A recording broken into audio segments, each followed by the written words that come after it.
And away we go. Today's video is a special step-by-step oil change tutorial for the VXL Cultus. Shout out to Magna Tech and their wonderful team for allowing me to film this and walk you all through the step-by-step undercarriage tutorial for the VXL Cultus. You want the best your car can get? We've got it here at Magna Tech. I have linked their socials and their location down right into the description. What's more is these guys even have a cool car detailing studio right next to their shop. Here is the oil drain plug right over here. This is just simply screwed off and the oil is drained right into the oil drain vessel. You have to position your oil drain vessel a little bit towards the back because, pressure in liquids. That black drum thing that you see on the other end of the oil drain plug is your oil filter. That also gets replaced with each oil change. It is usually not advisable to run the same old filters because you'd be surprised by how many people I've got a confession out of who did this all for cost cutting.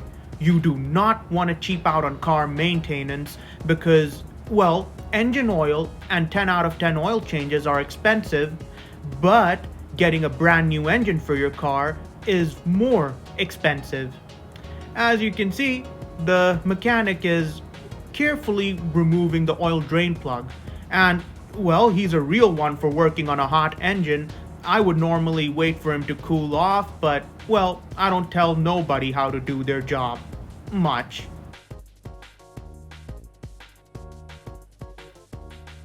As you can see, we've carefully removed the oil drain plug and we're draining out all the old oil into the oil collection vessel.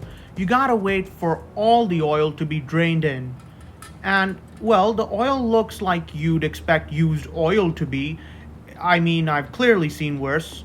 There's no metal shavings or any foreign substances, not from the looks of it, and absolutely no sludge. So yeah, I guess we're good to go. The next step, as you can see, is that we're now removing the oil filter. It's totally normal for some oil to flow outside of your oil filter. You have to drain every last drop of the old oil before you screw on the new oil filter and you put the oil drain plug back in. Another important detail you should note is that both the oil drain plug and the oil filter have to be hand tight only. You do not want to tighten it more than the hand tight specification, which is more than enough. Because if you tighten it too much, you could end up either threading the oil drain plug, and a 30-40 minute job could literally take you all day. And of course, when you don't have new oil in, there is nothing to keep it inside of the system. It's better to just leave the car there rather than drive it, because that's just asking for a seized engine.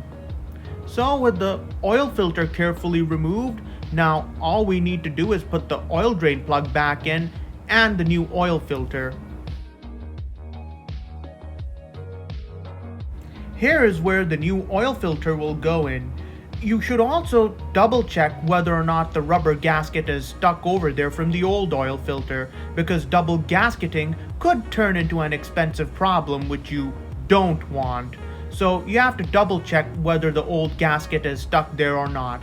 Since the oil filter is pointed downwards on this car, double gasketing is less of an issue compared to traditional motors with more of a traditional location on the oil filter. Anyway, your mileage may vary. Now with our oil drain plug screwed back in, we're now just installing the new oil filter. Genuine parts only. At Magna Tech, we only do genuine parts and nothing less than the very best. Okay, so now we're good to go, but we gotta tighten the oil filter just about right. If I can get the camera closer without being too much of a nuisance. Yeah, you will most likely need a specialized tool for removing, replacing, and installing new oil filters, but again, it has to be hand tight. If you can feel enough resistance that you don't need to tighten it any further, then your oil filter and oil drain plug are tight enough. Now we're going to be changing the air filter in the car, because where I live it is unusually dusty. So you have to change your air filter, your cabin filter, and of course with each oil change, your oil filter. Man, these new generation of cars have made their air filters more complicated to reach. Normally, I removed the plastic engine cover and installed the air filter, but well, the guys at Magna Tech are skilled enough they don't even need to take the extra measure that I take. Well, I'll just let him cook. Now, as you can see here, with surgical precision, the mechanic sets the air filter right into the air box, and now the air box will be clasped tightly shut, held in place by the clips. Your throttle assembly has to be perfectly sealed, because if it's not, it could send the wrong readings to your engine. That could hurt fuel economy at best, or it could shorten your engine life at worst. Don't worry about it, we'll be dusting this engine off soon enough. That wire on the throttle pipe going down is the mass airflow sensor. So now, with the oil filler cap removed and the funnel placed in, we're going to be putting the new motor oil inside of the engine. For the VXL Cultus, your oil filler cap is the black cap to your left of the engine if you're directly facing the car forward.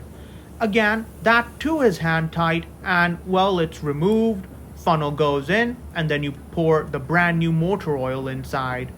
Personally, I swear by Zic's 10W40 synthetic motor oil, but you can also use a thinner oil like 5W40 or 5W30 if you live in a colder climate. Anything more than that is overkill for this car's modestly tiny engine. The car only takes no more than 3 liters of motor oil. Not a drop more, not a drop less, because your oil pressure is your engine's lifeline. Too much of it or too less of it can cause an engine failure. And as you can see, the reason why I posted this tutorial is because I don't want any of you guys facing that. Sure, go ahead and make fun of me for using a funnel, but it's better to be safe than sorry. Anyway, with the oil filler cap finally tightly placed back to our left, it's time to dust off this engine. Another thing that you should know is if you can't find your oil cap, it's usually a black or a gray cap with that genie lamp made on it that says engine oil or motor oil. Similarly, this blue cap you see near the bottom right of the screen, that's where your windshield wiper fluid goes. Similarly, everything is marked for your convenience. And we've got the engine running over here. In the video it doesn't look as shaky, but outside of the video in real life it looked a little bit more shaky than I would have liked, but that's a 3-cylinder engine for you. They have balancing issues, and well, this ain't no Lexus LS400s, but I think you can just simply, balance a glass of water on it. One that's half full, I should add. And here is our box of 10W40 Zic motor oil that's fully synthetic, available at Magna Tech. If this video does really well, I'll make a separate cut in Urdu, and while we're at it, why not a director's cut? Anyway, thanks for tuning in.